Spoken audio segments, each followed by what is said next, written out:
Anita menarik napas dalam-dalam saat ia berdiri di depan cermin kamar pengantin. Gaun putih sederhana yang ia kenakan terasa begitu pas di tubuhnya yang ramping, dengan detail rendah halus yang menambah sentuhan feminin. Hari ini adalah hari pernikahannya dengan Bima, pria yang telah menjadi bagian dari hidupnya selama 3 tahun terakhir.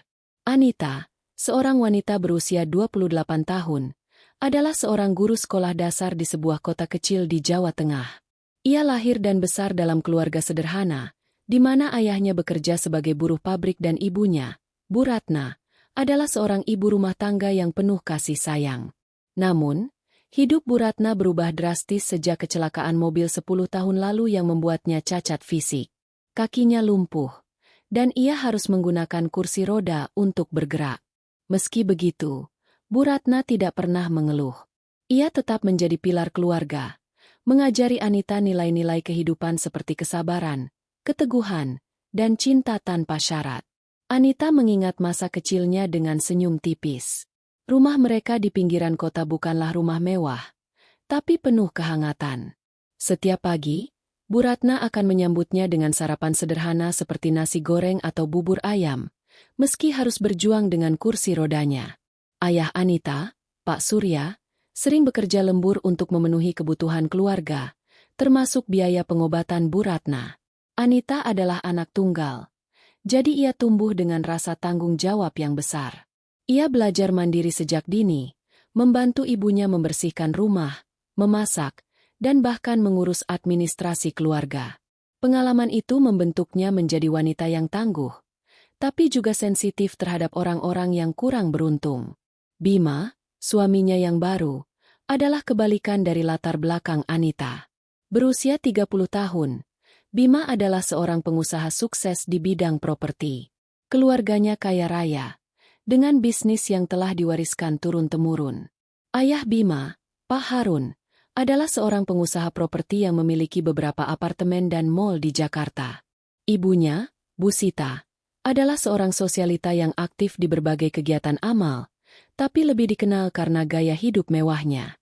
Keluarga Bima tinggal di sebuah rumah besar di kawasan elit Jakarta Selatan, lengkap dengan kolam renang, taman luas, dan pelayan rumah tangga.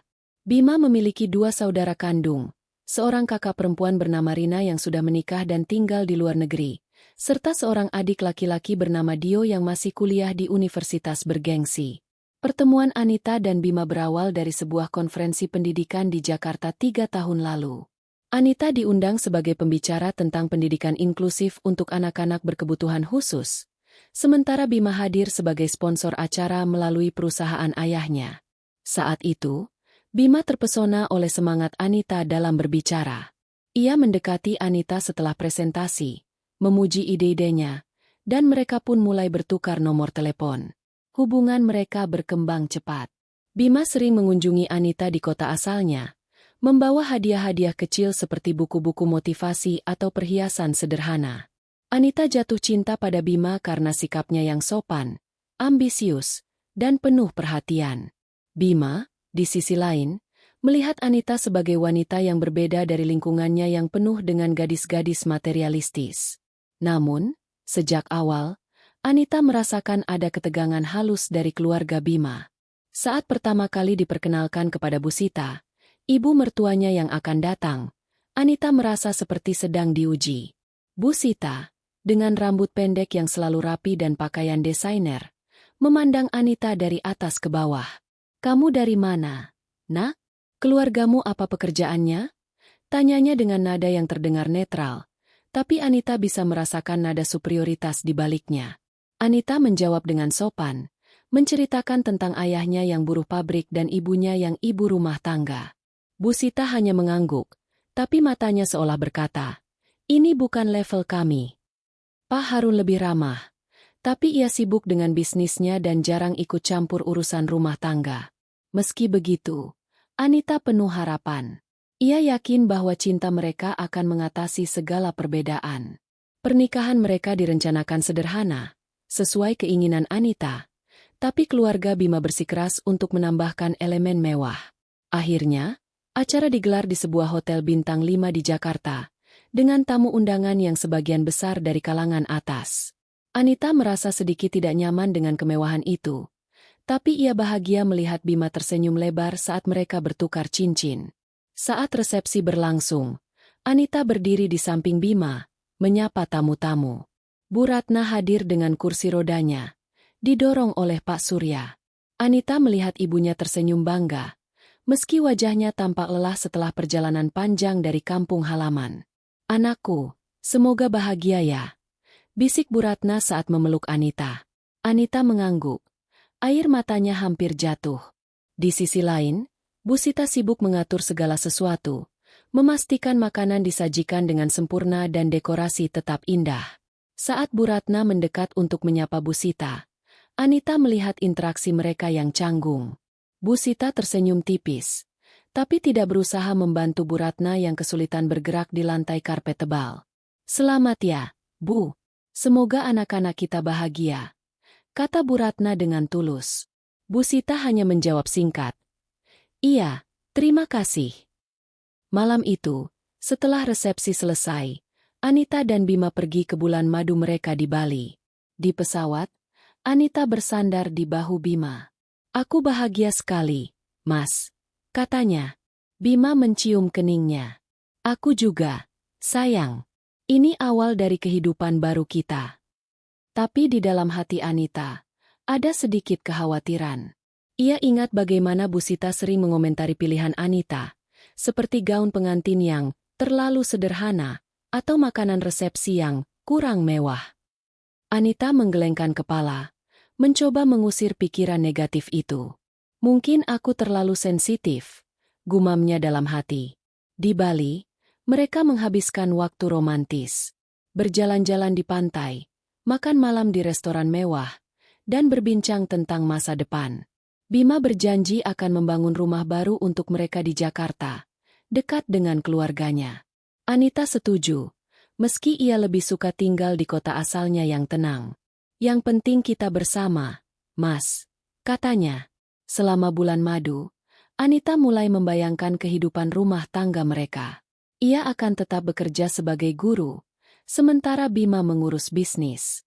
Mereka akan punya anak, dan Anita akan mengajari mereka nilai-nilai dari ibunya, bahwa kebahagiaan bukan dari harta, tapi dari kasih sayang. Kembali ke Jakarta setelah bulan madu, Anita pindah ke rumah keluarga Bima sementara rumah baru mereka dibangun. Rumah itu seperti istana bagi Anita. Ruang tamu luas dengan sofa kulit impor, dapur modern dengan peralatan canggih, dan kamar tidur utama yang lebih besar dari seluruh rumah lamanya. Tapi, di hari pertama, Anita sudah merasakan ketegangan. Bu Sita menyambut mereka dengan senyum, tapi segera mulai mengatur. "Anita, kamu harus belajar masak makanan sehat untuk Bima. Jangan seperti di kampung, ya," katanya sambil tertawa. Tapi Anita tahu itu bukan lelucon. Anita tersenyum kaku. "Iya, Bu. Saya akan belajar." Hari-hari pertama berlalu dengan Anita beradaptasi. Ia bangun pagi untuk memasak sarapan, meski ada pembantu rumah tangga. Bima sering pergi pagi-pagi untuk bekerja, meninggalkan Anita sendirian dengan Bu Sita. Ibu mertuanya itu sering mengajak Anita berbelanja atau ke salon, tapi selalu dengan komentar yang menyiratkan bahwa Anita kurang bergaya. "Kamu harus pakai baju branded, Nak, biar cocok dengan keluarga kita," kata Bu Sita suatu hari. Anita merasa tidak nyaman, tapi ia berusaha sabar. Ia sering menelepon ibunya untuk curhat. "Bu, mertuaku baik, tapi kadang komentarnya bikin sakit hati," katanya. Bu Ratna menjawab bijak. "Sabar ya, Nak, itu ujian pernikahan. Tunjukkan saja bahwa kamu bisa menjadi menantu yang baik." Anita mulai merasakan bahwa keluarga Bima memiliki sikap arogan yang tersembunyi. Saat makan malam keluarga, Pak Harun sering membahas bisnis, sementara Bu Sita menceritakan gosip sosialita. Dio, adik Bima, ramah tapi sering menggoda Anita dengan lelucon tentang gadis desa. Anita tertawa, tapi dalam hati ia terluka. Bima seolah tidak menyadari, atau mungkin ia terbiasa dengan sikap keluarganya. Suatu malam, saat mereka berdua di kamar, Anita bertanya, "Mas, keluargamu kayaknya nggak suka sama aku ya?" Bima tertawa. Ah, kamu kebanyakan mikir. Mereka cuma gitu orangnya. Kamu harus biasain. Anita mencoba membiasakan diri. Ia bergabung dengan kegiatan Busita, seperti arisan sosialita, meski merasa asing di sana. Para wanita itu membahas tas Hermes dan liburan ke Eropa, sementara Anita hanya bisa diam. Tapi, di sisi lain, ia bahagia dengan Bima. Mereka sering jalan-jalan malam, nonton film, atau sekadar berpelukan di balkon. Bima adalah suami yang perhatian, selalu membawa pulang bunga atau coklat. Anita yakin, dengan waktu, segalanya akan baik-baik saja. Namun, ketegangan mulai muncul lebih jelas saat Bu Ratna datang berkunjung. Anita mengundang orang tuanya untuk makan malam di rumah keluarga Bima. Pak Surya dan Bu Ratna tiba dengan kereta api, membawa oleh-oleh sederhana seperti kue basah dari kampung. Bu Sita menyambut mereka dengan sopan, tapi Anita melihat bagaimana ia memandang kursi roda Bu Ratna dengan ekspresi jijik yang samar. Saat makan, Bu Sita bertanya tentang kesehatan Bu Ratna. Gimana, Bu? Sudah coba pengobatan alternatif? Jangan jadi beban anak terus, katanya dengan nada yang seolah peduli, tapi Anita merasa itu hinaan. Bu Ratna tersenyum. Saya baik-baik saja, Bu. Anita anak yang mandiri. Anita menahan amarah, tapi di malam itu, ia menangis di kamar mandi. Itulah awal mula pernikahan Anita dan Bima. Penuh harapan, tapi juga bayang-bayang ketegangan dari keluarga suami yang seperti hama, perlahan menggerogoti kebahagiaan mereka. Anita berharap, ini hanya fase adaptasi. Tapi, deep down, ia tahu bahwa ujian sesungguhnya baru akan dimulai. Anita duduk di sudut sofa ruang tamu yang luas di rumah keluarga Bima. Tangannya memegang cangkir teh yang sudah mulai dingin. Cahaya lampu kristal di langit-langit memantulkan kilauan lembut, menciptakan suasana yang seharusnya hangat, tapi baginya terasa dingin dan asing. Hari ini adalah hari kedua setelah bulan madu, dan ia resmi tinggal di rumah megah keluarga Bima di Jakarta Selatan. Rumah itu seperti istana dalam dongeng, lantai marmer mengkilap, furnitur impor dengan aksen emas, dan dinding dihiasi lukisan-lukisan abstrak yang harganya mungkin setara dengan rumah kecil di kampung Anita. Namun, kemewahan itu tidak membuatnya nyaman. Ia merasa seperti tamu yang tidak diundang, meski ia kini bagian dari keluarga ini. Pagi itu, Bima berangkat ke kantor lebih awal untuk meeting dengan klien. Sebelum pergi, ia mencium kening Anita dan berjanji pulang sebelum makan malam. Kamu santai aja di rumah, sayang. Mama pasti senang nemenin kamu, katanya dengan senyum lebar. Anita mengangguk, mencoba meyakinkan diri bahwa ia bisa menyesuaikan diri dengan kehidupan baru ini. Tapi, begitu pintu ditutup dan suara mobil Bima menghilang, Anita merasa seperti terjebak di tengah lautan tanpa skoci. Bu Sita, ibu mertua Anita, muncul dari arah dapur dengan gaun sutra panjang yang membuatnya terlihat seperti ratu. Rambutnya yang pendek dan selalu rapi disisir ke belakang, dan kalung berlian di lehernya berkilau setiap kali ia bergerak. Anita, sudah sarapan? Tanyanya dengan nada yang terdengar sopan, tapi ada sesuatu di matanya yang membuat Anita merasa sedang diukur. Sudah, Bu. Tadi saya bikin roti bakar, jawab Anita, berusaha terdengar ceria. Bu Sita mengangguk, tapi alisnya sedikit terangkat. Roti bakar? Ya Tuhan, kamu harus coba menu sarapan kami. Kita punya koki khusus. Loh, dia bisa bikin omelet dengan kaviar. Itu favorit Bima. Anita tersenyum kaku, merasa ada nada merendahkan dalam ucapan itu. Ia ingin bilang bahwa ia suka roti bakar sederhana dengan selai kacang buatan ibunya, tapi ia menahan diri. Iya, Bu. Nanti saya coba, katanya pelan. Bu Sita duduk di sofa di depan Anita. Kakinya disilangkan dengan anggun. Kamu harus belajar soal gaya hidup di sini, Anita. Bima anakku satu-satunya yang tinggal di Jakarta. Kami punya standar tertentu. Tahu kan? Anita mengangguk. Meski dalam hati ia bertanya-tanya apa maksud standar tertentu itu. Hari itu, Bu Sita mengajak Anita untuk bertemu di ruang keluarga untuk berbincang santai. Anita berharap ini adalah kesempatan untuk mendekatkan diri dengan ibu mertuanya. Ia mengenakan blus sederhana berwarna biru muda dan rok panjang, pakaian yang menurutnya sopan dan sesuai untuk acara santai di rumah. Tapi, saat ia masuk ruang keluarga, Bu Sita memandangnya dari atas ke bawah. Anita, lain kali pakai sesuatu yang lebih elegan, ya? Kamu sekarang menantu keluarga Harun. Orang-orang akan menilai, katanya sambil tersenyum. Tapi senyum itu terasa seperti pisau yang menyayat halus. Anita merasa wajahnya memanas. Ia ingin membela diri, tapi kata-kata itu terjebak di tenggorokan. Iya, Bu, jawabnya singkat, menunduk untuk menyembunyikan kekecewaannya. Bu Sita melanjutkan, nanti sore kita ke butik langgananku. Aku kenalkan kamu ke desainer yang biasa buat baju untuk acara-acara sosialitaku. Kamu harus terlihat pantas di samping Bima. Anita hanya mengangguk, merasa seperti anak kecil yang sedang dinasihati karena melakukan kesalahan. Sore itu, Bu Sita benar-benar mengajak Anita ke sebuah butik mewah di kawasan SCBD.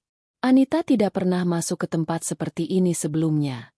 Etalase kaca dipenuhi gaun-gaun berkilau, tas-tas dengan logo merek terkenal, dan sepatu hak tinggi yang terlihat seperti karya seni. Pelayan butik menyambut Bu Sita dengan hormat, seolah ia adalah pelanggan VIP. Ibu Sita, apa kabar? Ini koleksi baru dari Paris, kata seorang wanita berpakaian rapi sambil menunjukkan gaun berwarna emerald. Bu Sita tersenyum puas, lalu menoleh ke Anita. Coba pilih satu. Nak, aku traktir. Anita merasa tidak nyaman.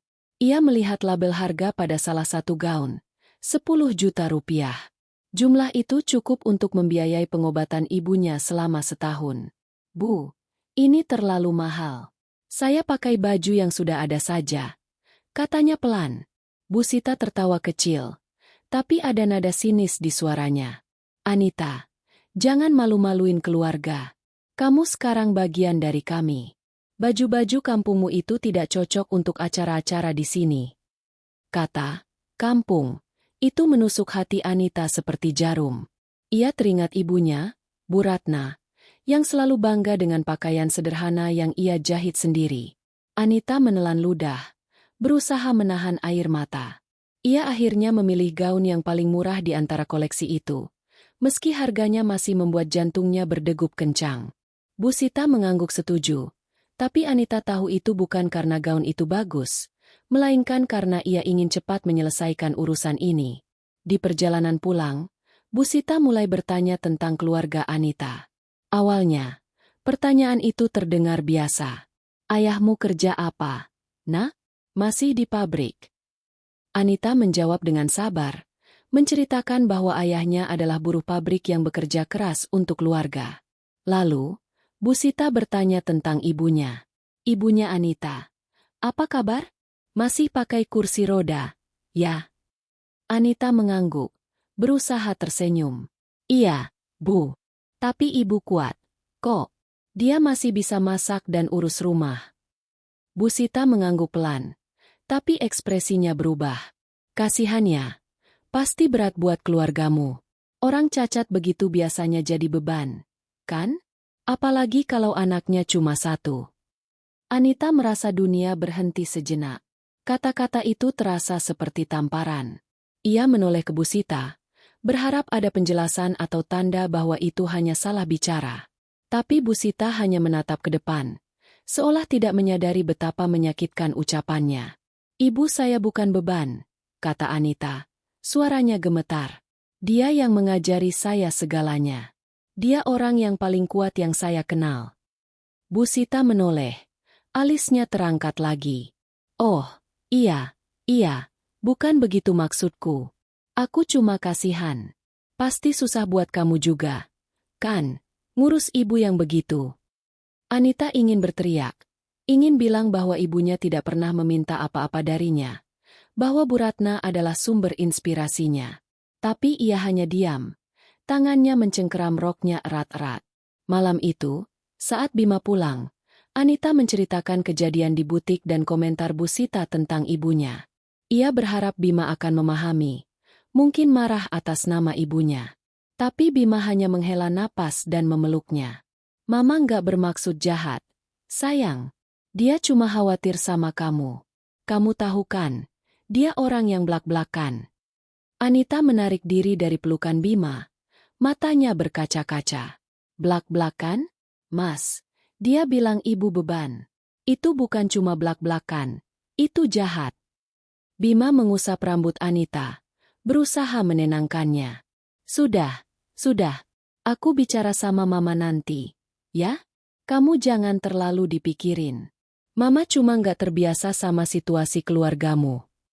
Anita menatap Bima, mencari tanda-tanda bahwa ia benar-benar akan membelanya.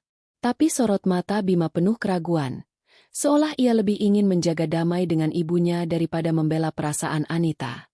Aku cuma ingin kamu dukung aku, Mas, bisik Anita. Bima mengangguk, tapi Anita tahu itu bukan janji yang tulus. Malam itu, Anita tidak bisa tidur. Ia duduk di tepi ranjang, menatap foto keluarganya di ponsel.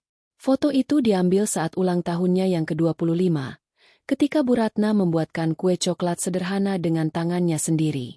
Wajah ibunya penuh senyum, meski kursi roda di sisinya mengingatkan pada perjuangannya. Anita menangis pelan, merasa semakin jauh dari rumah yang dulu memberinya kehangatan. Ia teringat kata-kata ibunya sebelum pernikahan. Anita, pernikahan itu bukan cuma soal cinta. Kadang kamu harus kuat menghadapi keluarga suamimu. Tapi jangan pernah lupa harga dirimu. Anita menyeka air matanya. Ia tahu ini baru awal. Pertemuan pertamanya dengan Bu Sita telah menunjukkan bahwa ibu mertuanya tidak hanya arogan, tapi juga tidak segan menyakiti dengan kata-kata. Anita merasa seperti berjalan di atas tali tipis, di mana satu langkah salah bisa membuatnya jatuh. Tapi ia bertekad untuk tidak menyerah. Demi Bima, demi pernikahan mereka, dan terutama demi ibunya yang telah mengajarinya untuk tetap berdiri tegak meski dunia mencoba menjatuhkannya. Di luar kamar, rumah besar itu terasa semakin dingin. Anita menarik selimut, mencoba mencari kehangatan dalam dirinya sendiri. Ia tahu, hari-hari ke depan akan penuh ujian. Dan untuk pertama kalinya, ia mulai bertanya-tanya apakah ia cukup kuat untuk menghadapi keluarga suami yang seperti hama, menggerogoti kebahagiaannya sedikit demi sedikit. Anita duduk di balkon kamarnya, memandang lampu-lampu kota Jakarta yang berkelap-kelip di kejauhan. Angin malam membawa aroma bunga melati dari taman di bawah, tapi tidak mampu menenangkan hatinya yang gelisah. Sudah 2 minggu sejak pertemuan pertamanya dengan Bu Sita, ibu mertuanya, dan kata-kata pedas tentang ibunya masih bergema di kepalanya. Orang cacat begitu biasanya jadi beban, kan? Kalimat itu seperti duri yang tertancap di hati Anita. Sulit dilupakan meski ia berusaha keras untuk move on. Ia ingin percaya bahwa Bu Sita tidak bermaksud jahat, seperti yang Bima katakan, tapi setiap kali ia melihat senyum tipis mertuanya, ia merasa ada sesuatu yang disembunyikan, seperti racun yang menetes perlahan. Hari-hari di rumah keluarga Bima berjalan dengan ritme yang asing bagi Anita. Pagi dimulai dengan sarapan mewah yang disiapkan oleh koki rumah tangga, dengan menu seperti kroasang isi salmon atau smoothie bowl dengan buah-buahan impor. Anita, yang terbiasa dengan nasi uduk atau bubur ayam buatan ibunya, merasa canggung duduk di meja makan panjang yang lebih cocok untuk jamuan resmi daripada sarapan keluarga. Bu Sita selalu duduk di ujung meja, memimpin percakapan dengan nada yang otoriter. Pak Harun, ayah Bima, biasanya hanya membaca koran bisnis sambil sesekali mengangguk. Dio, adik Bima, sering muncul dengan pakaian kasual mahal dan earphone di telinga, lebih sibuk dengan ponselnya daripada mengobrol. Anita berusaha menyesuaikan diri. Ia bangun pagi untuk membantu menyiapkan sarapan, meski pembantu rumah tangga, Mbak Sari, selalu menolak dengan sopan. Biar saya saja, Non. Ibu Sita suka semuanya diatur sesuai caranya, kata Mbak Sari suatu pagi dengan nada hati-hati. Anita tersenyum, tapi ia merasa seperti orang asing di rumah ini. Ia ingin merasa berguna, tapi setiap usahanya seolah dianggap tidak cukup oleh Bu Sita. Anita, kalau mau bantu, belajar dulu cara menyusun meja yang benar. Gelas anggur itu di kanan, bukan kiri, ujar Bu Sita suatu hari, meski mereka hanya makan malam biasa, bukan pesta. Ketegangan itu semakin terasa ketika Bu Sita mulai mengatur kehidupan rumah tangga Anita dan Bima. Suatu sore, saat Anita sedang merapikan kamar mereka, Bu Sita masuk tanpa mengetuk. "Anita, aku sudah pesan furnitur baru untuk rumah kalian nanti. Modern minimalis, biar sesuai dengan selera Bima," katanya sambil menunjukkan katalog di tabletnya. Anita tersenyum kaku.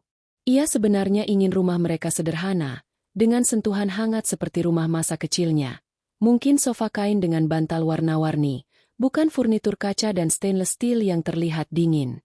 "Terima kasih, Bu. Tapi aku dan Mas Bima mau diskusi dulu soal desainnya," jawab Anita hati-hati. Bu Sita mengangguk, tapi matanya menyipit. "Diskusi? Bima anakku, aku tahu seleranya. Kamu kan baru menikah, belum paham apa yang dia suka."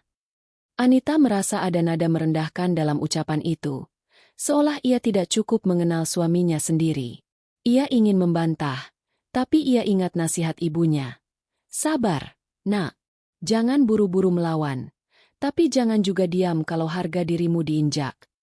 Anita hanya mengangguk, menahan rasa kesal yang membuncah di dadanya. Bima, di sisi lain, tampak tidak menyadari ketegangan ini. Ia pulang larut malam karena urusan bisnis. Seringkali terlihat lelah tapi tetap tersenyum saat melihat Anita. "Kamu betah di rumah, sayang?" tanyanya suatu malam sambil memeluk Anita dari belakang. Anita ingin jujur, ingin bilang bahwa ia merasa seperti burung dalam sangkar emas. Tapi ia takut Bima akan menganggapnya berlebihan. "Betah, Mas. Cuma, kadang aku kangen rumah," jawabnya pelan. Bima mencium keningnya. "Nanti kalau rumah kita jadi, kamu pasti betah. Sabunnya, Mama suka ngatur, tapi dia baik kok." Kata "baik" itu terasa kosong bagi Anita. Ia ingin percaya pada Bima, tapi setiap interaksi dengan Bu Sita membuatnya semakin ragu. Suatu hari, Bu Sita mengajak Anita ke acara arisan sosialita di sebuah hotel mewah. Anita mengenakan gaun yang dibeli bersama Bu Sita di butik, meski ia merasa seperti memakai kostum orang lain. Di acara itu, ia duduk di antara wanita-wanita berpakaian desainer, mendengarkan mereka mengobrol tentang liburan di Maldives atau tas Hermes edisi terbatas. Anita merasa seperti ikan yang tersesat di lautan. Saat Bu Sita memperkenalkannya sebagai menantu dari kota kecil, Anita mendengar tawa kecil dari beberapa tamu. Ia tersenyum kaku, berusaha menyembunyikan rasa malunya. Di acara itu, Anita bertemu dengan Rina, kakak perempuan Bima, yang baru pulang dari Singapura untuk urusan bisnis keluarga. Rina adalah versi lebih muda dari Bu Sita. Anggun, percaya diri, tapi dengan sikap yang lebih ramah. "Jadi kamu Anita?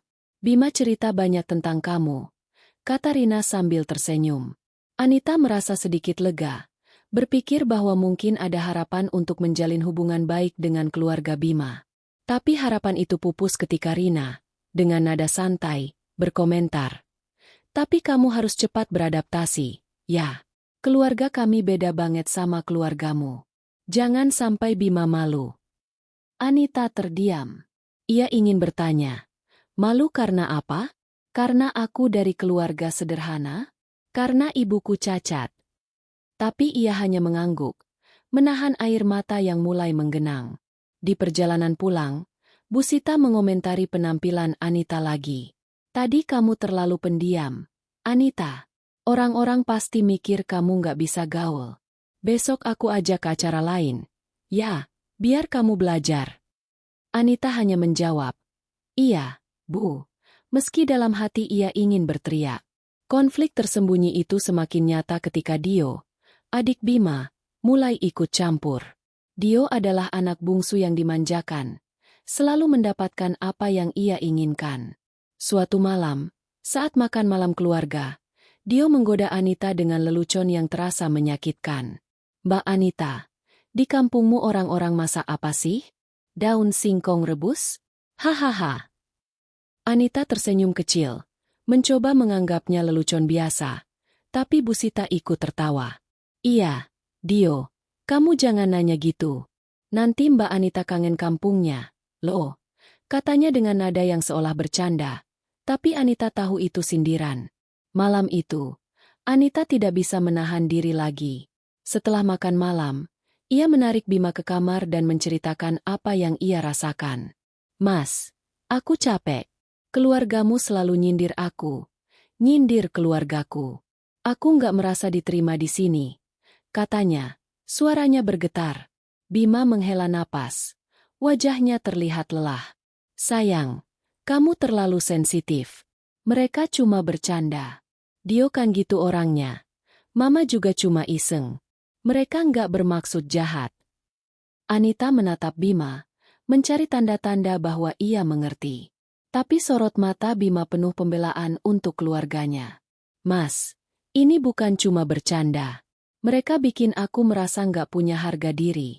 Aku cuma ingin kamu dukung aku, bela aku kalau mereka keterlaluan," kata Anita. Air matanya mulai jatuh.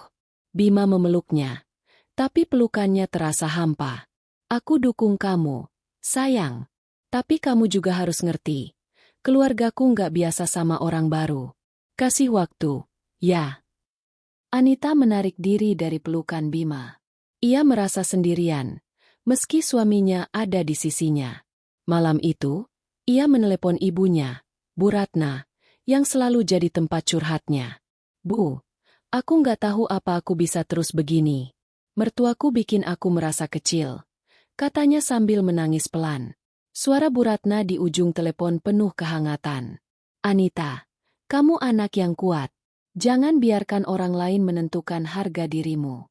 Kalau Bima nggak bisa bela kamu sekarang, buktikan sendiri bahwa kamu pantas dihormati. Tapi jangan lupa, Nak, pernikahan itu butuh dua orang yang saling dukung." Kata-kata ibunya memberi Anita sedikit kekuatan, tapi juga membuatnya sadar betapa berat ujian yang ia hadapi. Ia mulai menyadari bahwa konflik dengan keluarga Bima bukan hanya soal perbedaan latar belakang, tapi juga soal harga diri dan penerimaan. Bu Sita dan Dio seolah melihatnya sebagai orang luar, seseorang yang harus diperbaiki agar sesuai dengan standar mereka. Dan Bima, meski ia mencintai Anita, tampak terjebak di antara cinta untuk istrinya dan loyalitas untuk keluarganya. Di kamarnya, Anita membuka buku harian yang ia bawa dari rumah. Ia menulis, "Aku ingin jadi menantu yang baik, tapi aku nggak mau kehilangan diriku sendiri. Ibu, aku janji akan kuat untukmu." Ia menutup buku itu, menatap langit malam yang penuh bintang. Konflik ini mungkin tersembunyi di balik senyum dan canda, tapi bagi Anita, itu seperti badai yang perlahan mendekat. Ia tahu, jika ia tidak segera menemukan cara untuk menghadapi keluarga Bima, badai itu akan menghancurkan kebahagiaan yang ia perjuangkan. Anita berdiri di depan cermin besar di kamarnya, memandang bayangannya yang mengenakan gaun satin biru tua yang dipilihkan Bu Sita. Gaun itu indah, dengan potongan elegan yang menonjolkan lekuk tubuhnya, tapi Anita merasa seperti memakai topeng. Malam ini adalah acara ulang tahun pernikahan ke-35 Pak Harun dan Bu Sita, sebuah perayaan besar yang diadakan di ballroom Hotel Bintang 5 di Jakarta Pusat. Undangan dikirim ke ratusan tamu, mulai dari rekan bisnis keluarga Bima hingga sosialita terkenal. Anita tahu acara ini penting bagi keluarga suaminya, tapi ia tidak bisa mengusir rasa cemas yang menggerogoti hatinya. Setiap kali ia berada di tengah lingkaran keluarga Bima, ia merasa seperti sedang diuji, dan malam ini sepertinya akan menjadi ujian terbesar. Pagi itu, Bu Sita telah memanggil Anita ke ruang kerjanya di rumah, sebuah ruangan megah dengan meja kayu jati dan rak buku penuh koleksi novel klasik yang sepertinya lebih untuk pajangan daripada dibaca. "Anita, malam ini kamu harus tampil sempurna," kata Bu Sita dengan nada yang tegas, seolah ia sedang memberikan perintah kepada bawahan. "Ini acara penting untuk keluarga kami. Banyak orang akan menilai Bima melalui kamu. Jangan sampai memalukan." Anita mengangguk, menahan dorongan untuk membela diri. Ia ingin bilang bahwa ia bukan boneka yang bisa diatur, tapi ia tahu itu hanya akan memicu konflik. "Iya, Bu. Saya akan usahakan," jawabnya pelan. Bima, seperti biasa, sibuk dengan urusan kantor dan tidak banyak membantu Anita mempersiapkan diri untuk acara ini. Saat ia pulang sore hari, ia hanya tersenyum dan berkata, Kamu pasti cantik malam ini, sayang. Santai aja. Nikmati pestanya. Anita ingin mempercayai kata-kata Bima, tapi ia tahu bahwa santai bukanlah pilihan di tengah keluarga yang selalu mencari kesalahan. Ia merindukan ibunya, Bu Ratna, yang selalu bisa menenangkannya dengan nasihat sederhana namun penuh makna. Tapi malam ini, ia harus menghadapi semuanya sendirian. Ballroom hotel dipenuhi dekorasi mewah, lampu kristal menggantung megah di langit-langit, meja-meja ditutupi taplak sutra putih, dan rangkaian bunga mawar merah menghiasi setiap sudut. Para tamu mengenakan pakaian desainer, pria dengan tuxedo dan wanita dengan gaun berkilau. Anita berjalan di samping Bima, tangannya mencengkeram lengan suaminya erat-erat. Ia merasa seperti ikan kecil di lautan hiu. Bu Sita, dengan gaun emas yang membuatnya terlihat seperti ratu, menyapa tamu dengan senyum lebar yang terlatih. Pak Harun berdiri di sisinya, mengangguk sopan kepada setiap rekan bisnis yang mendekat. Dio, dengan setelan kasual yang tetap mahal, sibuk mengambil foto untuk media sosialnya. Anita berusaha menyesuaikan diri. Ia tersenyum kepada tamu yang diperkenalkan Bima, menjawab pertanyaan sopan tentang pekerjaannya sebagai guru, dan berusaha mengikuti percakapan tentang topik yang asing baginya, seperti investasi properti atau tren mode di Paris. Tapi setiap kali ia berbicara, ia merasa Bu Sita memandangnya dengan tatapan kritis, seolah mencari celah untuk mengoreksi. Anita, jangan pegang gelas anggur begitu, nanti tumpah. Bisik Bu Sita saat mereka berdiri bersama di dekat meja minuman. Anita buru-buru memperbaiki posisi tangannya. Wajahnya memanas karena malu. Puncak malam itu terjadi saat acara makan malam dimulai. Para tamu duduk di meja bundar yang ditata dengan rapi, dan Anita ditempatkan di meja utama bersama keluarga Bima. Di tengah hidangan pembuka, Bu Sita berdiri untuk memberikan sambutan. Suaranya penuh percaya diri, menceritakan perjalanan pernikahannya dengan Pak Harun, bisnis keluarga yang sukses, dan harapan untuk generasi berikutnya. Bima, anak kami, sekarang sudah menikah dengan Anita, seorang guru dari kota kecil, katanya dengan senyum yang terasa seperti pisau bagi Anita. Beberapa tamu tersenyum, tapi Anita mendengar nada merendahkan itu. Ia menunduk, berusaha menyembunyikan rasa sakit di hatinya. Setelah sambutan, acara dilanjutkan dengan sesi tanya-jawab santai. Salah seorang tamu, seorang wanita parubaya dengan anting berlian besar, bertanya kepada Bu Sita tentang keluarga Anita. Bu Sita, saya dengar menantu ibu dari keluarga sederhana. Bagaimana rasanya menyesuaikan diri dengan gaya hidup keluarga Harun? Pertanyaan itu terdengar polos, tapi Anita tahu itu pancingan. Bu Sita tersenyum lebar, lalu menjawab, "Oh, tentu saja butuh waktu. Anita kan dari keluarga yang, sangat sederhana. Ibunya, saya dengar, cacat dan tidak bisa apa-apa. Jadi pasti berat buat Anita. Tapi kami sedang ajari dia cara hidup yang lebih sesuai." Ruangan seolah membeku bagi Anita. Kata-kata Bu Sita terasa seperti cambuk yang menghantam wajahnya. Tamu-tamu di meja itu tertawa kecil, seolah itu lelucon ringan, tapi bagi Anita, itu adalah hinaan terbuka terhadap ibunya, Bu Ratna, yang ia sayangi lebih dari apapun. Ia menoleh ke Bima, berharap suaminya akan membelanya, tapi Bima hanya menunduk, memainkan garpu di tangannya. Anita merasa dadanya sesak. Air matanya hampir tumpah. Ia ingin berdiri dan berteriak. Ingin membela ibunya yang telah berjuang begitu keras meski lumpuh. Tapi ia tahu itu hanya akan memperburuk situasi. Dengan suara gemetar, Anita akhirnya berkata, "Bu, ibu saya bukan beban. Dia orang yang kuat, yang mengajari saya segalanya." Suaranya tidak keras, tapi cukup jelas untuk didengar oleh tamu di meja itu. Ruangan menjadi hening sejenak. Bu Sita menoleh. Alisnya terangkat dengan ekspresi yang seolah berkata, "Berani sekali kamu." Tapi ia hanya tersenyum kaku dan berkata, "Oh, tentu saja, Nak. Saya cuma bilang apa adanya."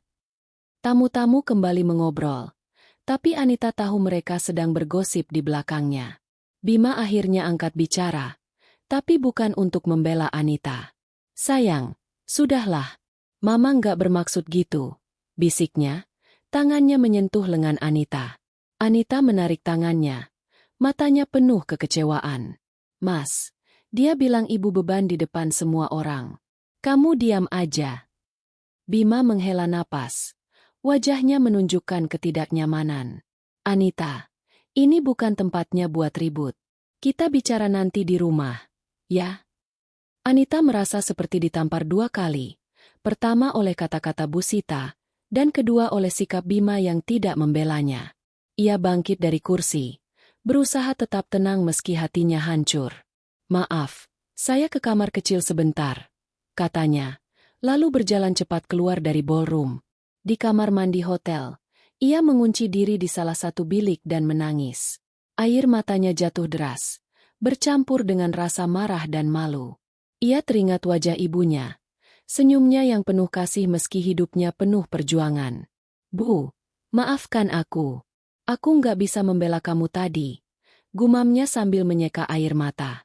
Saat kembali ke ballroom, Anita berusaha tersenyum dan berpura-pura semuanya baik-baik saja. Tapi di dalam hatinya, ia tahu sesuatu telah berubah. Hinaan Bu Sita malam ini bukan lagi sindiran terselubung, melainkan serangan terbuka yang menghancurkan harga dirinya. Dan sikap Bima, yang lebih memilih diam daripada membelanya, membuatnya mempertanyakan pernikahan mereka. Di tengah gemerlap pesta, Anita merasa semakin terisolasi, seperti burung yang terperangkap dalam sangkar emas yang semakin sempit. Malam itu, saat mereka pulang ke rumah, Anita tidak bisa menahan diri lagi. Di kamar mereka, ia menatap Bima dengan mata penuh luka. Mas, aku nggak bisa terus begini. Keluargamu terlalu jahat. Mama kamu menghina ibu di depan semua orang, dan kamu cuma diam. Suaranya pecah. Air matanya kembali mengalir. Bima menghela napas panjang. Wajahnya penuh kelelahan. Anita, aku tahu mama keterlaluan. Tapi ini pesta penting. Aku nggak mau bikin malu keluarga di depan tamu. Aku janji, besok aku bicara sama mama. Anita menatap Bima, mencari kejujuran di matanya. Tapi ia hanya melihat keraguan, seperti seseorang yang terjebak antara 2 dunia. Mas, aku nggak cuma butuh janji.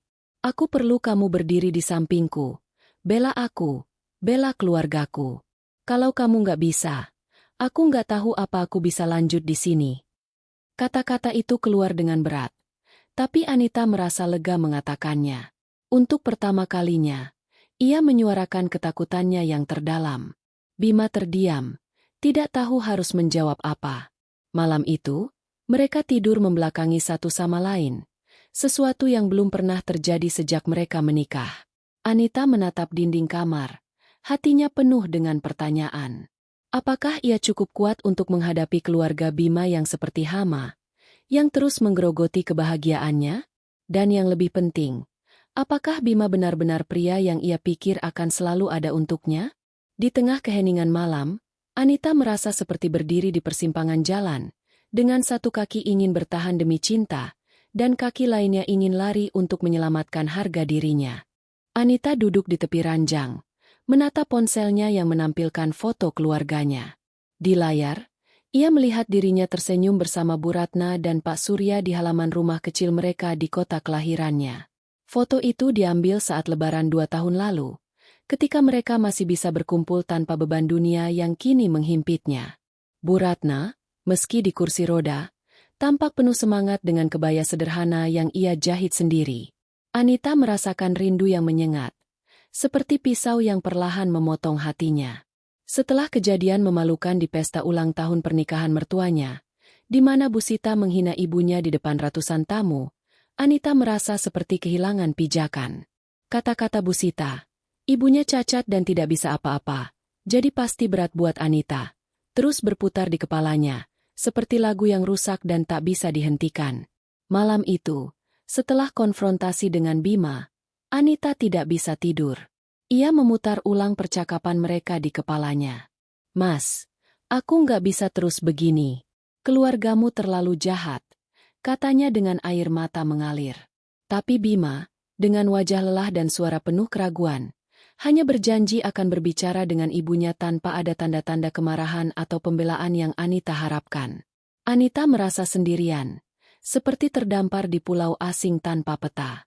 Ia mulai mempertanyakan segalanya. Pernikahannya, pilihannya untuk pindah ke Jakarta, bahkan cintanya pada Bima. Apakah cinta cukup untuk menahan badai yang terus datang dari keluarga suaminya? Pagi itu, sinar matahari masuk melalui jendela kamar. Tapi Anita merasa dunia di sekitarnya tetap gelap. Ia bangun dengan tubuh lemas. Wajahnya pucat karena kurang tidur.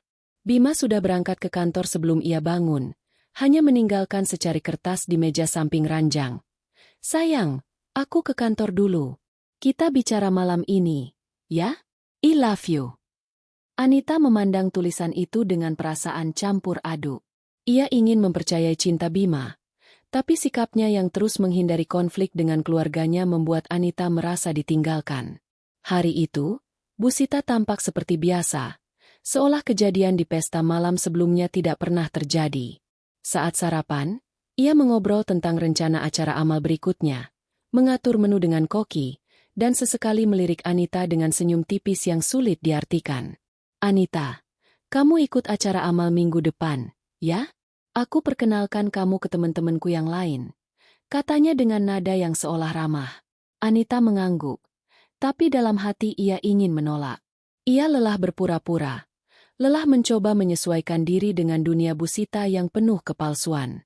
Setelah sarapan, Anita memutuskan untuk keluar rumah. Ia butuh udara segar, butuh ruang untuk berpikir.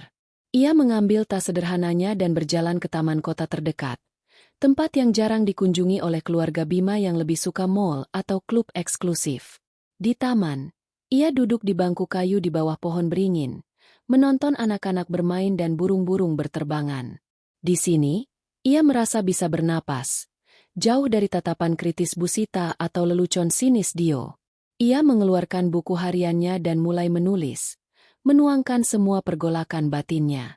"Aku nggak tahu apa aku bisa terus begini," tulisnya dengan tangan gemetar. "Aku cinta Mas Bima, tapi keluarganya bikin aku merasa nggak berharga.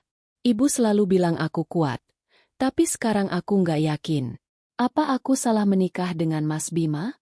Apa aku terlalu naif berpikir cinta bisa menyelesaikan semua masalah?" Anita menutup buku harian itu. Air matanya jatuh ke sampulnya. Ia teringat masa-masa awal hubungannya dengan Bima, ketika mereka masih pacaran. Bima sering datang ke kota kecilnya, membawa hadiah sederhana seperti buku atau coklat, dan mereka menghabiskan waktu berjalan-jalan di sawah atau makan di warung pinggir jalan. Saat itu, Bima terasa seperti pria yang memahami dunia Anita, yang menghargai kesederhanaan keluarganya. Tapi sekarang, di tengah kemewahan keluarga Bima, Anita merasa seperti kehilangan pria itu. Di tengah pergolakan batinnya, Anita memutuskan untuk menelepon ibunya. Ia butuh mendengar suara Bu Ratna, yang selalu bisa menenangkannya. Setelah beberapa dering, suara hangat ibunya terdengar di ujung telepon. "Halo, Nak. Apa kabar?" tanya Bu Ratna dengan nada penuh kasih. Anita tidak bisa menahan air matanya. "Bu, aku capek. Mertuaku kemarin menghina ibu di depan banyak orang. Dia bilang ibu beban karena cacat. Aku nggak tahu apa aku bisa terus di sini." Di ujung telepon, Bu Ratna terdiam sejenak. Anita bisa membayangkan ibunya duduk di kursi rodanya, dengan wajah tenang yang selalu menyembunyikan rasa sakitnya. "Anita, dengar ibu," katanya akhirnya. "Orang bisa bilang apa saja tentang ibu, tapi kamu tahu siapa ibu sebenarnya. Kamu juga tahu siapa dirimu. Jangan biarkan kata-kata orang lain membuatmu lupa itu. Kalau Bima benar-benar mencintaimu, dia akan belajar membela kamu. Tapi kalau dia nggak bisa, kamu harus cukup kuat untuk membela dirimu sendiri." Kata-kata itu seperti obat, tapi juga seperti pengingat akan beban yang kini dipikul Anita. Ia tahu ibunya benar, tapi menerapkannya dalam kehidupan sehari-hari terasa jauh lebih sulit. "Bu, aku takut gagal jadi istri yang baik. Aku takut kehilangan Mas Bima, tapi aku juga nggak mau kehilangan diriku sendiri," katanya. Suaranya pecah. Bu Ratna menghela napas pelan. Pernikahan itu seperti menanam pohon. Nak, butuh air, sinar matahari, dan kesabaran. Tapi kalau tanahnya nggak subur, kamu harus cari cara supaya pohonmu tetap tumbuh. Kamu anak ibu. Kamu kuat.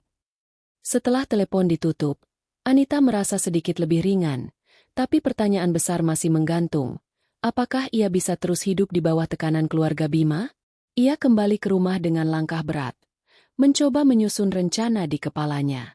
Ia tidak ingin hanya menjadi korban, tapi ia juga tidak tahu bagaimana caranya melawan tanpa menghancurkan pernikahannya. Sore itu, saat ia sedang membantu Mbak Sari di dapur, meski hanya memotong sayuran karena Bu Sita melarangnya ikut campur terlalu banyak, Dio masuk dengan senyum nakal. Wah, Mbak Anita jadi koki sekarang? Nanti masak daun singkong ya, biar nostalgia kampung, katanya sambil tertawa. Anita menahan napas, mencoba mengabaikan lelucon itu, tapi ia merasa amarahnya mulai membuncah. Dio, aku suka masak apa saja. Gak perlu nyindir, jawabnya dengan nada tegas, sesuatu yang jarang ia lakukan. Dio terkejut, alisnya terangkat. Wah, sensi amat. Bercanda doang, Mbak. Ia pergi sambil mengangkat bahu, tapi Anita merasa sedikit kemenangan kecil. Untuk pertama kalinya, ia berani membalas. Malam itu, saat Bima pulang, Anita sudah menyiapkan diri untuk berbicara. Ia tidak ingin mengulang pertengkaran malam sebelumnya, tapi ia juga tidak bisa terus diam. Mereka duduk di sofa kecil di kamar, dan Anita memulai dengan suara yang lebih tenang. Mas, aku tahu kamu sayang sama keluargamu, tapi apa yang Mama lakukan kemarin itu nggak bisa diterima. Dia menghina ibu di depan orang-orang. Aku nggak minta kamu melawan Mama, tapi aku butuh kamu berdiri di sampingku. Bilang ke Mama kalau itu salah. Bima menatap Anita. Matanya penuh konflik. Sayang, aku tahu Mama salah. Aku janji aku bicara sama dia. Tapi kamu juga harus ngerti. Mama nggak biasa dikritik. Aku nggak mau bikin suasana rumah tambah panas. Anita menggelengkan kepala. Kekecewaan kembali muncul. Mas, ini bukan cuma soal Mama. Ini soal kita. Kalau kamu nggak bisa bela aku nggak tahu apa aku bisa lanjut di sini. Kata-kata itu membuat Bima terdiam. Untuk pertama kalinya, ia tampak benar-benar mendengar Anita, meski ia tidak langsung menjawab. Beri aku waktu, ya, katanya akhirnya. Suaranya pelan. Anita mengangguk, tapi hatinya masih berat. Ia tahu waktu mungkin bisa membantu, tapi ia juga tahu bahwa ia tidak bisa terus menunggu. Ia harus menemukan kekuatan dalam dirinya sendiri, seperti yang ibunya ajarkan. Sebelum tidur, Anita membuka buku hariannya lagi. Ia menulis, aku nggak tahu apa aku bisa bertahan di sini, tapi aku nggak akan menyerah. Bu, aku janji akan kuat, untukmu dan untuk diriku sendiri. Ia menutup buku itu, menatap langit malam melalui jendela. Di tengah pergolakan batinnya, Anita mulai menyadari bahwa perjuangannya bukan hanya melawan keluarga Bima, tapi juga melawan dirinya sendiri, melawan keraguan, ketakutan, dan rasa ingin menyerah. Ia tahu, langkah berikutnya akan menentukan apakah ia bisa tetap berdiri tegak atau jatuh di bawah tekanan yang seperti hama, menggerogoti kebahagiaannya sedikit demi sedikit. Anita duduk di sudut kamar mereka, memandang keluar jendela yang menghadap ke taman belakang rumah keluarga Bima. Pohon-pohon kelapa di taman itu bergoyang pelan diterpa angin malam. Tapi suasana damai itu tidak bisa menenangkan hatinya yang bergolak. Kejadian di pesta ulang tahun pernikahan mertuanya, di mana Bu Sita menghina ibunya dengan menyebutnya cacat dan beban, masih terasa seperti luka terbuka. Ditambah lagi, sikap Bima yang tidak membelanya membuat Anita merasa semakin terisolasi. Malam sebelumnya, ia telah menuangkan isi hatinya kepada Bima, memintanya untuk berdiri di sisinya, tapi jawaban Bima yang penuh keraguan, beri aku waktu, hanya membuatnya semakin ragu.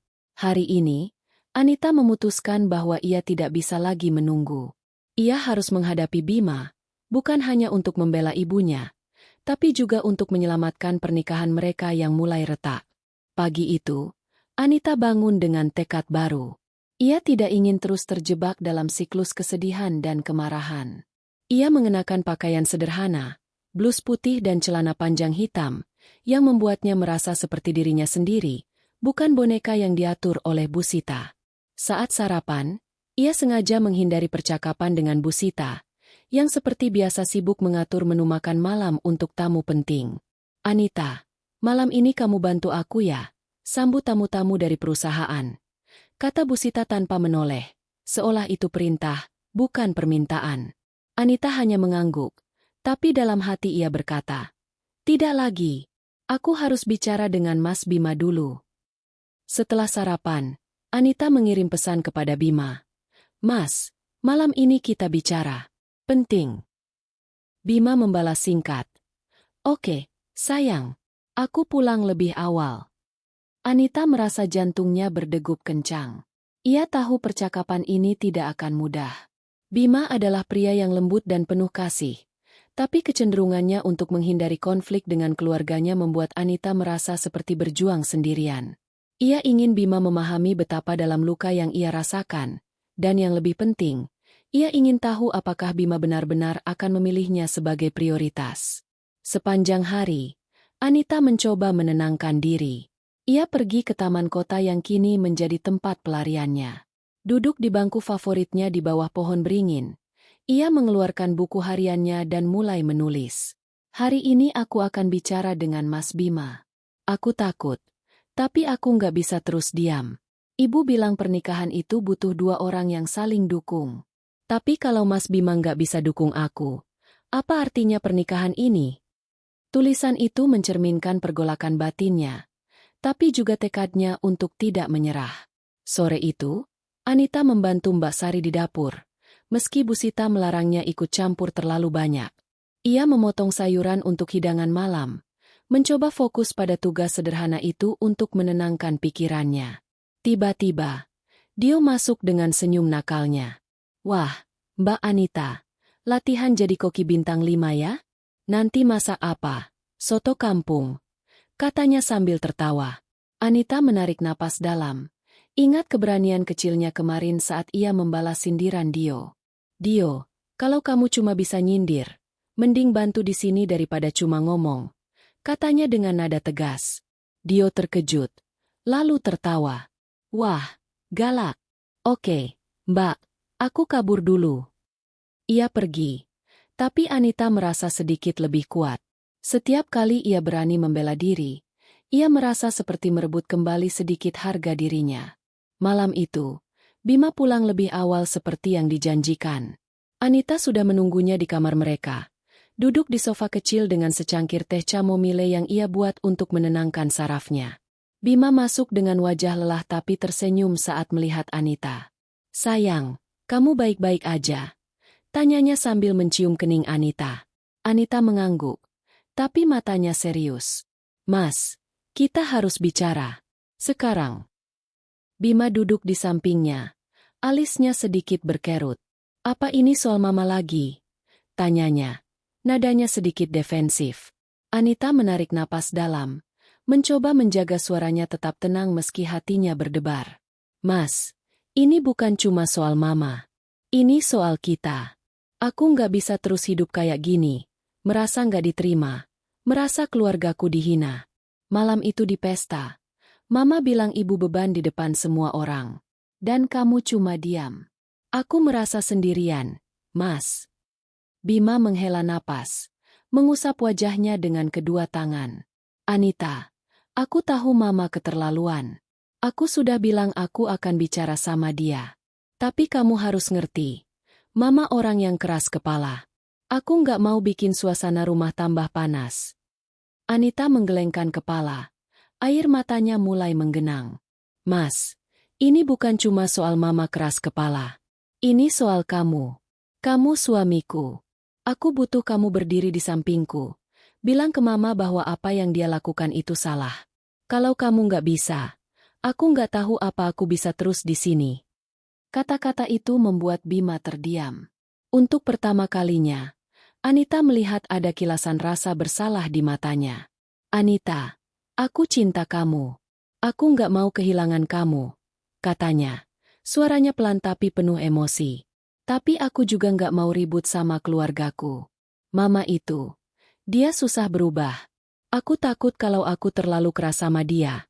Dia malah makin gak suka sama kamu. Anita menatap Bima, mencoba memahami posisinya. Ia tahu Bima terjebak antara cinta untuknya dan loyalitas untuk keluarganya. Tapi itu tidak cukup untuk menenangkan hatinya. Mas, aku nggak minta kamu memusuhi Mama. Aku cuma minta kamu bela aku. Bela keluargaku. Ibu bukan beban. Dia orang yang paling kuat yang aku kenal. Dia yang bikin aku jadi seperti sekarang. Kalau kamu nggak bisa menghormati itu, apa artinya pernikahan kita? Bima menunduk. Tangannya mencengkeram lututnya. Anita bisa melihat perjuangan batin di wajahnya. Tapi ia juga tahu bahwa ini adalah momen penentu.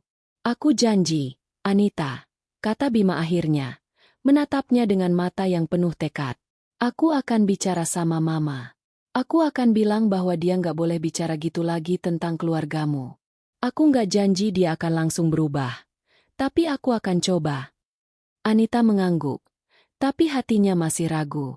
Janji itu terdengar tulus. Tapi ia sudah terlalu sering mendengar janji kosong. Malam itu, mereka tidak langsung tidur. Anita dan Bima duduk bersama di sofa, berbicara lebih lama dari biasanya. Anita menceritakan kenangan tentang ibunya, bagaimana Bu Ratna tetap bangun pagi untuk menyiapkan sarapan meski harus berjuang dengan kursi rodanya, bagaimana ia mengajari Anita menjahit, dan bagaimana ia selalu tersenyum meski hidupnya penuh tantangan. Bima mendengarkan dengan saksama, dan untuk pertama kalinya, Anita merasa ia benar-benar mendengar. Aku nggak tahu ibu kamu sekuat itu, kata Bima pelan. Aku janji, aku akan coba bikin Mama ngerti. Percakapan itu tidak menyelesaikan semua masalah. Tapi Anita merasa sedikit beban terangkat dari pundaknya. Ia tahu perjuangan ini belum selesai. Tapi setidaknya ia telah menyuarakan apa yang selama ini mengganjal di hatinya. Sebelum tidur, ia menulis di buku hariannya. Hari ini aku berani bicara. Mas Bima janji akan bicara sama Mama. Tapi aku tahu ini cuma langkah kecil. Aku harus tetap kuat. Untuk ibu, untuk diriku sendiri, dan untuk pernikahan ini. Di luar kamar, rumah besar keluarga Bima terasa hening.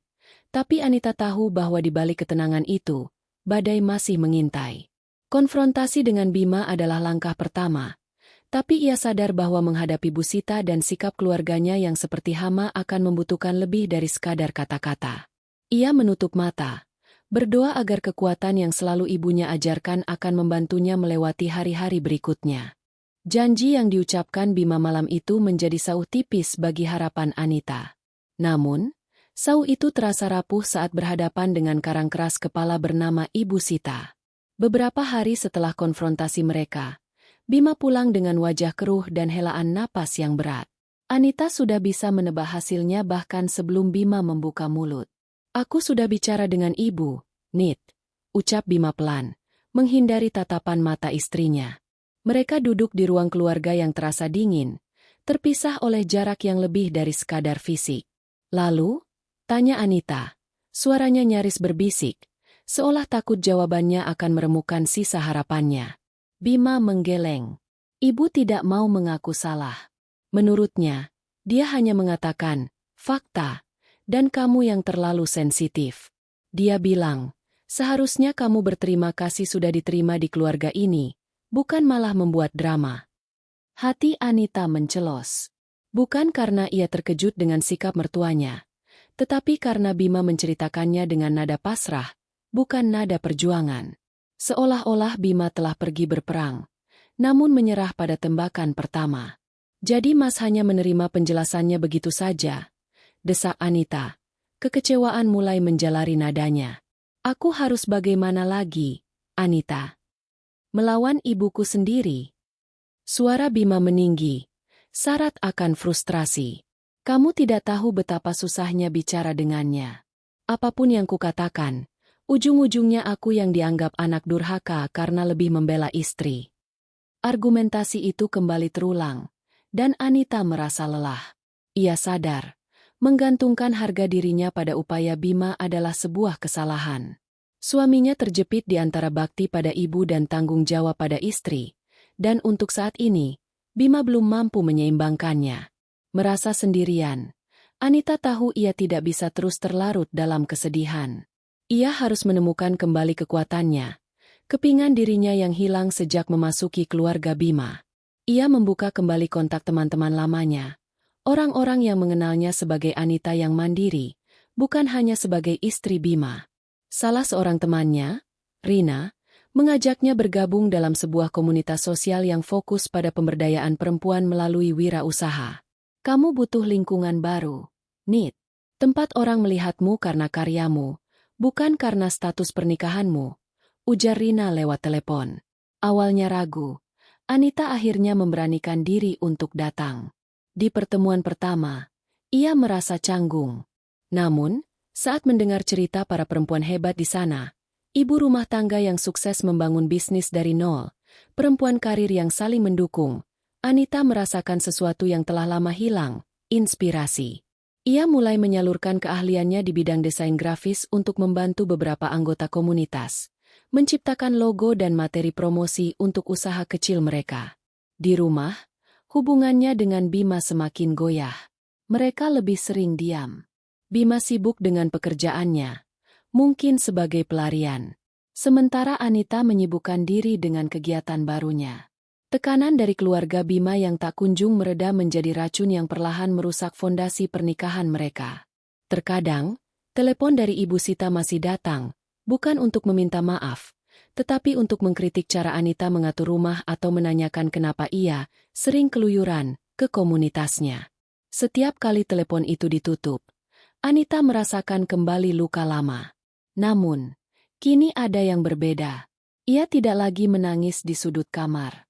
Ia akan menarik napas dalam-dalam, membuka laptopnya, dan menuangkan seluruh emosinya ke dalam karya desain yang produktif. Ia sedang membangun kembali benteng pertahanannya sendiri, bata demi bata, karena ia sadar satu hal, jika ia ingin dihargai orang lain, ia harus terlebih dahulu menghargai dirinya sendiri. Perjuangan ini bukan lagi tentang memenangkan hati mertuanya, tetapi tentang merebut kembali jiwanya yang nyaris hilang. Hari itu Anita mendapat undangan menjadi pembicara di sebuah acara komunitas perempuan mandiri. Awalnya ia ragu, takut dianggap tak pantas karena hanya seorang menantu yang sering diremehkan. Namun dorongan ibunya membuatnya berani. Nak, tunjukkan siapa dirimu. Jangan biarkan orang lain mendefinisikan harga dirimu. Pesan ibunya melalui telepon. Kata-kata itu seolah menyalakan api kecil di hati Anita. Acara tersebut berjalan lancar. Dengan penuh percaya diri, Anita membagikan pengalamannya tentang keteguhan hati seorang perempuan menghadapi tekanan, tentang bagaimana kasih sayang ibu yang sederhana bisa menjadi kekuatan besar. Para peserta terinspirasi, beberapa bahkan meneteskan air mata. Media lokal meliput acara itu, dan nama Anita mulai dikenal di lingkungannya. Kabar kesuksesan itu pun sampai ke keluarga Bima. Ayah Bima diam-diam merasa kagum. Kakak iparnya yang biasanya sinis, kali ini berkomentar. Ternyata Anita cukup pintar juga ya. Namun, seperti yang sudah bisa ditebak, Ibu Sita tetap menanggapi dengan dingin. Ah, cuma acara kecil begitu kok dibesar-besarkan. Jangan bangga dulu. Itu bukan apa-apa dibanding keluarga kita, katanya dengan nada meremehkan. Mendengar itu, Bima mulai geram. Untuk pertama kalinya ia menatap ibunya dengan tatapan serius. Bu, cukup. Selama ini Anita diam karena menghormati ibu. Tapi saya sudah lihat sendiri. Dia perempuan kuat dan pantas dihargai.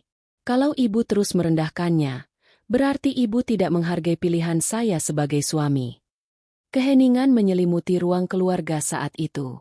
Ibu Sita menatap Bima dengan mata terbelalak. Tak percaya anaknya berani membela istrinya dengan begitu tegas. Anita hanya terdiam, air matanya menetes, bukan karena sedih, tapi karena merasa akhirnya ada yang berdiri di sisinya. Hari itu menjadi titik balik. Bima mulai menunjukkan keberpihakannya secara nyata. Anita pun sadar, untuk pertama kalinya sejak menikah, ia tidak lagi sendirian dalam menghadapi keluarga suaminya. Beberapa hari setelah konfrontasi itu, suasana keluarga Bima terasa berbeda. Ibu Sita memang masih keras kepala, tetapi ada bayangan keraguan di wajahnya setiap kali berhadapan dengan Anita. Diam-diam, Ia mulai memperhatikan bagaimana Anita bersikap, tetap sopan, tidak pernah membalas hinaan dengan kata kasar, dan selalu berusaha menjaga martabat keluarganya sendiri. Suatu sore, Anita datang ke rumah mertua bersama Bima. Awalnya ia merasa enggan, takut luka lama kembali terbuka. Namun Bima meyakinkannya. "Aku di sini. Kamu tidak sendiri lagi," ucapnya sambil menggenggam tangan Anita erat-erat. Di ruang tamu, suasana hening. Ibu Sita duduk dengan wajah kaku, sementara ayah Bima mencoba mencairkan keadaan dengan obrolan ringan. Lalu, dengan suara pelan tapi tegas, Anita membuka pembicaraan. "Bu, saya tahu selama ini ibu tidak suka pada saya. Tapi saya menikahi Bima bukan untuk melawan ibu, melainkan ingin menjadi bagian dari keluarga ini. Saya mohon, meski kita berbeda, mari saling menghargai." Ibu Sita menatapnya lama. Ada sorot mata yang lembut sesaat, sebelum kembali tertutup dengan gengsi. "Kamu terlalu banyak berharap, Anita. Tapi, mungkin saya memang terlalu keras," katanya singkat. Itu bukan permintaan maaf penuh, tapi cukup membuat suasana mencair. Anita tersenyum tipis, matanya berkaca-kaca. Ia memilih untuk memaafkan, bukan demi Ibu Sita, melainkan demi hatinya sendiri. Di dalam hati ia berjanji, batasan harus tetap dijaga. Ia tidak akan lagi membiarkan dirinya diinjak, sekalipun demi suaminya. Sejak hari itu, hubungan mereka perlahan berubah. Tidak selalu hangat, tapi setidaknya tidak lagi penuh dengan penghinaan. Bima semakin teguh berdiri di samping Anita, dan keluarga mulai belajar menerima keberadaannya. Untuk pertama kalinya, Anita merasakan sedikit ruang bernapas dalam rumah tangga yang penuh badai itu. Hari-hari Anita kini terasa lebih ringan. Meski hubungan dengan Ibu Sita belum sepenuhnya hangat, setidaknya tak lagi penuh dengan cemooh. Ada batas yang jelas, dan Anita menjaganya dengan tenang. Ia belajar bahwa penerimaan tidak harus sempurna. Yang penting, harga dirinya tidak lagi diinjak. Bima pun berubah. Ia lebih peka, lebih cepat berdiri di sisi Anita ketika ada yang mencoba merendahkannya. Bahkan beberapa kali ia menolak campur tangan keluarganya dalam urusan rumah tangga mereka. "Ini rumah tangga kami, Bu. Biarlah kami yang menentukannya," ucapnya tegas suatu kali. Anita tahu, keberanian Bima lahir dari cinta dan tekad untuk melindungi pernikahan mereka. Di tengah perjalanan itu, Anita semakin dekat dengan ibunya. Ia sering pulang menjenguk, membawa kabar bahagia tentang hal-hal kecil yang ia capai. Ibunya tersenyum, meski tubuhnya lemah, hatinya penuh kekuatan. "Kamu sudah jadi perempuan tangguh, Nak. Ibu bangga padamu," bisiknya suatu malam. Kata-kata itu menjadi hadiah terindah bagi Anita. Waktu berjalan, dan Anita mulai membangun sesuatu yang baru, sebuah usaha kecil yang lahir dari hobinya. Ia tak lagi merasa terjebak dalam bayang-bayang hinaan mertua. Justru dari luka itu, ia menemukan keteguhan hati. Di teras rumah, suatu sore, Anita duduk berdampingan dengan Bima. Matahari senja mewarnai langit jingga, dan angin sepoi membawa ketenangan. Bima menggenggam tangannya. "Aku janji, kita akan terus melangkah bersama. Bukan keluarga yang menentukan kita, tapi kita yang membangun rumah tangga ini," ucapnya lirih. Anita tersenyum, hatinya hangat. Ia tahu, perjalanan mereka masih panjang. Tapi kini ia lebih kuat, lebih percaya diri, dan lebih siap menghadapi apapun. Baginya, cinta bukan lagi sekadar bertahan, melainkan tumbuh dengan batas yang sehat. Dan di balik semua itu, Anita belajar satu hal berharga, kasih sayang sejati, baik dari seorang ibu maupun dari dirinya sendiri, jauh lebih kuat daripada hinaan siapapun. Hari baru menanti, dan Anita melangkah dengan harapan yang tak lagi rapuh.